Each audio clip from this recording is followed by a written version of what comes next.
Alrighty, everybody. Oh, happy day. I hope you're doing extremely well. In this video, I'm going to share with you the dirty little secrets, that have been shared from captive insurance agents. I'm going to help you so that you don't get hurt by not knowing any better. A lot of captive agencies take advantage of a lot of naive agents that just don't know any better, and sometimes they sign their life away. So I'm going to shed some light, on these things to you to hopefully better protect you, but also to help you get the best handshake in the industry when you first start out. So the first thing you want to really be aware of, the dirty little secret number one, is that you don't own maybe your block of business. You're being told to come build this great opportunity. A lot of these captive agencies, they call them opportunity meetings, right? Well, the opportunity is for them and not for you, because there's something called a vesting schedule. You're not vested day one. You don't have any ownership. They own your block of business. Take a look at your vesting schedule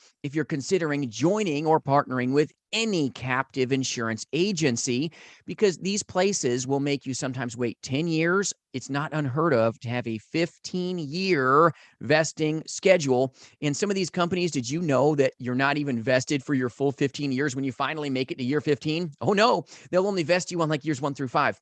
They keep everything else. That's real great, isn't it? You want to make sure you understand this so you don't get got, okay? They put it in writing, you signed it, but you didn't know it, and they never went over this with you, or you probably would have never taken that handshake. So it's a dirty little secret of the industry. It's called the vesting schedule. So whether it's any agency, make sure you're vested, not some 15-year vesting schedule or a 10-year schedule. It's not good for you, because you're going to work your career, that you thought you're going to be really working hard because you're new. You're going to get after it. You think you're building your own block of business, and then you find out, oh, bummer. Are you kidding me? I don't own it. Someone else does.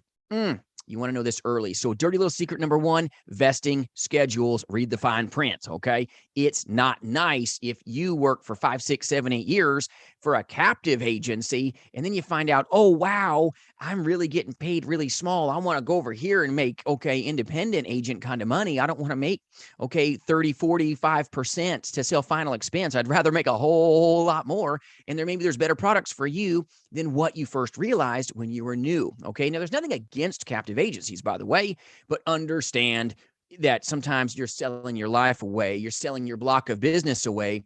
You're not building your true career here. It's a dirty little secret. It's called the vesting schedule. Dirty little secret number two that I'm going to share with you. They're not going to want you to know this, okay? Beyond the vesting schedule, take a look at the fine print. Is there something called a non-solicitation agreement? A lot of captive insurance agencies have a 1-year or even a 2-year non-solicitation agreement.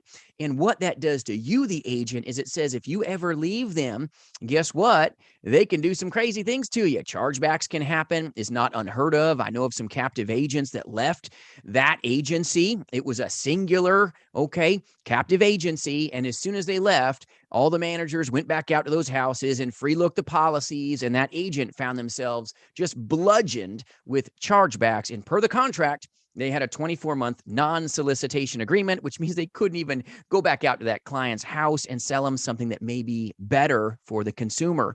Or you sold them maybe some, health insurance or some life insurance, and now you just found out that, oh, wow, there's this other company over here that you left to go work for, maybe half the price. It's a better handshake for your client, but you're not allowed to help them because you signed a 2-year non-solicitation agreement. If the client calls you, yes, you can go chat with them because the client reached out to you, but you're not able to proactively go help these great people because you signed your life away. So understand, a lot of these captive agencies will have you sign what's called a non-solicitation agreement or a non-compete, meaning they know you can be way more competitive than they are, and they're taking your ability to do that away. So tip number one, really look into your vesting schedule. Tip number two, take a look at the dirty secret of, a non-solicitation agreement. That's crazy.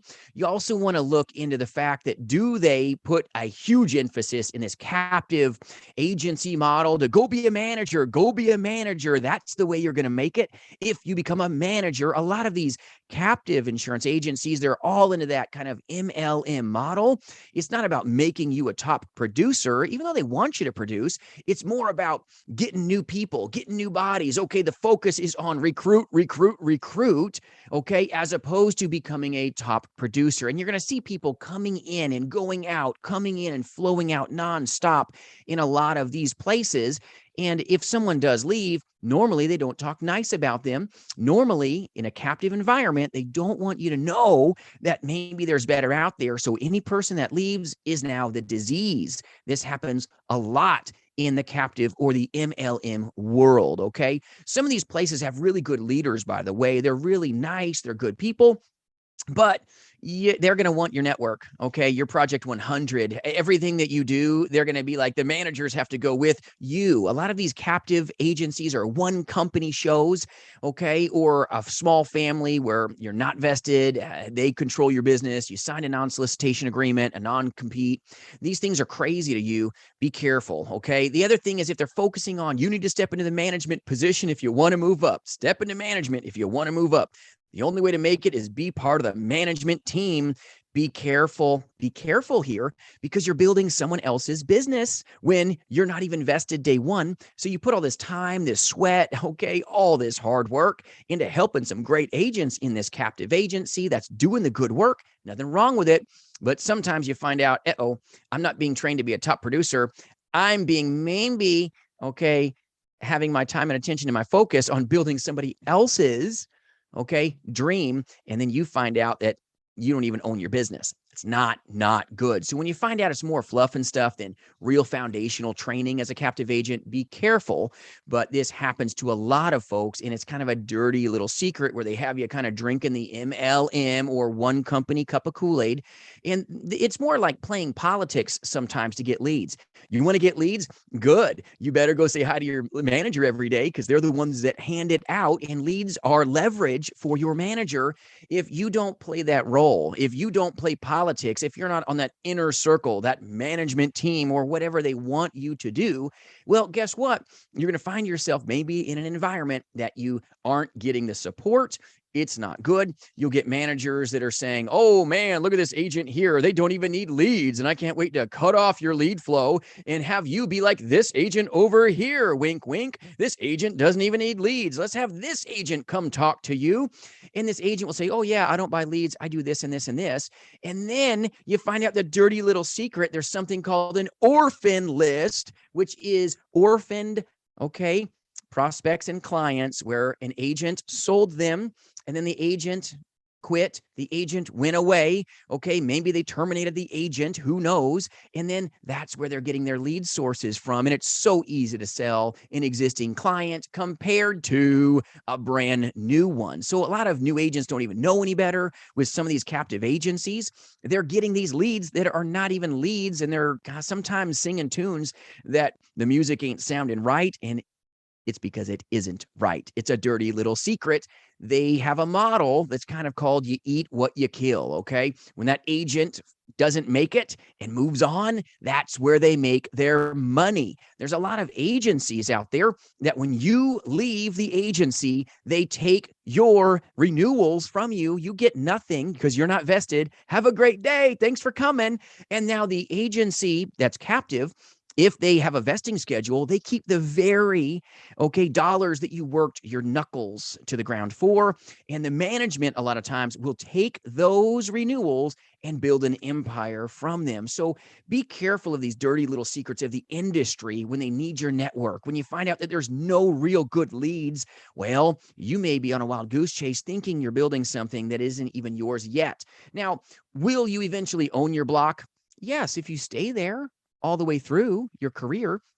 But the captive agents that really stick and stay and are ultimately happy long term, if you're not moving up into the management team, let me tell you, just being a captive agent can leave you not as financially free, kind of like the golden handcuffs, right? They're going to keep you just happy enough that you make enough of a living that you'll never leave them, because they know that if you ever found out what an independent agent could be capable of, or what maybe you could be capable of, you may attain much higher, levels of success once you get going. But a brand new agent, when you're first starting out, a captive agent isn't a bad, place to start, but don't stay there longer than you have to. If you're not vested day one, don't stay with a captive agency longer than you need to.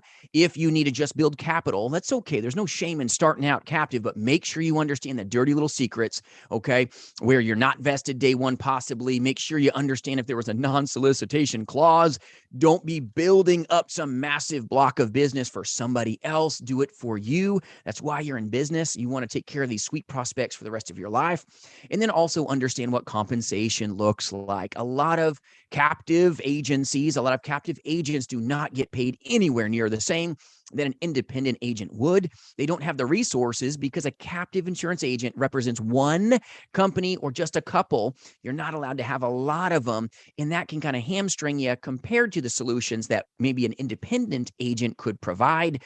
So if you've got more options, a lot of times we can be more competitive because we don't have just one or two or three. We've got a multitude of amazing offerings for our consumers, and we're also compensated at a better rate to sell the exact same or even sometimes a better product. Now, some captive agencies do have their one product, which is pretty decent, but in the independent world, I have not discovered an advantage of being a captive agent from a product offering standpoint, but sometimes certain captive companies can have maybe one or two little exclusive riders, and sometimes captive companies have products that the free market of being an independent agent like myself could never sell, and that's okay because we've got so many other options to offer our consumers with, if it's like annuities, higher bonuses, if it's life insurance, better prices, better death benefits in a lot of cases.